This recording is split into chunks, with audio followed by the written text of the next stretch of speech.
Megy. Fotót gondoltál? Na mindegy. Jó, mehet.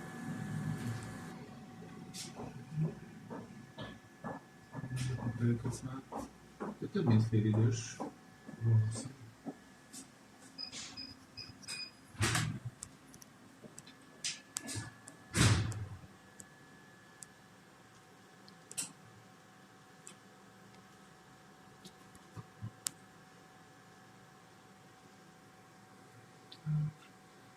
Kérdés, hogy milyen képet küldjünk róla.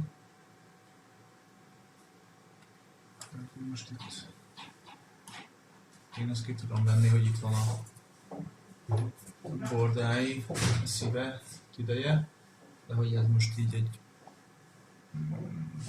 tenyésztőnek mennyit mond, hogyha én ezt képbe elküldöm. Ilyenkor egyet lehet látni, egy kölyköt? Egy kölyköt nem lehet egybe látni. Tehát úgy nagyjából most, hogyha megnézed, akkor itt van a feje, és akkor ott úgy a gerince ott úgy végigfut. Látod, és akkor ott úgy megy a gerince szépen végig. Mozgolódik is egy picit, és akkor itt a hátra a kis lábai Még? ott vannak. Szóval igazából ez egy felismerhető így, hogyha én így real time nézem, de hogy ez egy fotón mennyit mond valakinek. Ugye itt egy fejkörméretet tudunk nézni.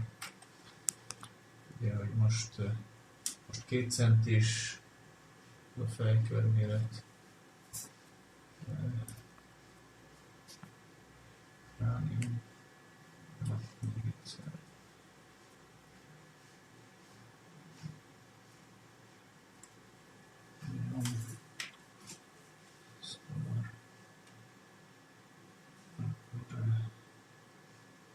Szóval itt kicsit hátul megyek, akkor itt ugye így egy szívverés számot tudok ilyenkor nézni, tudod, hogy mennyi a magzati szívverés szám, azon mondjuk azért látszik, hogy él a kölyök,